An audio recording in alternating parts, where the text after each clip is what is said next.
Now, where did this whole idea of design patterns originate in the first place? It turns out that design patterns did not originate with software development. In fact, they originated with a man named Christopher Alexander, who was a very successful building architect in the classic sense. Nothing to do with software architecture. This gentleman is responsible for more than 200 buildings worldwide in Europe and Southeast Asia and Japan. Now, in 1977, Christopher Alexander introduced a book, a pattern language, Towns, Building, Construction.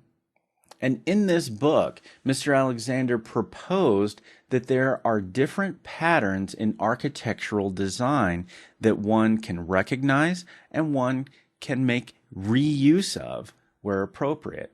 As an example, we have a building over here on the right.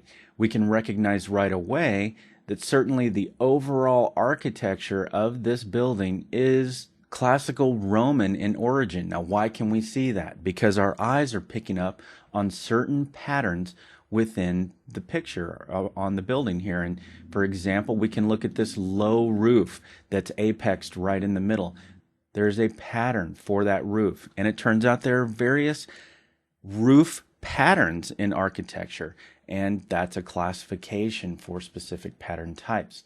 Also, we can see that we have columns here, and each of these columns has a top and a bottom that has specific design characteristics, and we can borrow and reuse those design characteristics as we might go about building a new building. That was the entire concept behind the pattern language book that Christopher Alexander wrote, and it rang a bell with Kent Beck and Ward Cunningham, who took his idea around classification of patterns and applied it to software development. They introduced their work at the OOPSLA conference in 1987. So patterns clearly have a very long history and a rich one now. Probably one of the more seminal works on the subject of design patterns in software development, it was by the notorious Gang of Four. And this design patterns book has a reputation for being quite exhaustive, but also being somewhat hard to consume. It was the first design patterns book to come to press and did so in 1994. You'll hear this book referenced, given that it was the first to bring many of the formal design patterns that we know and use today into a documented existence. Now, of course, there are many books, blog articles, and other such works around design patterns that we can find today.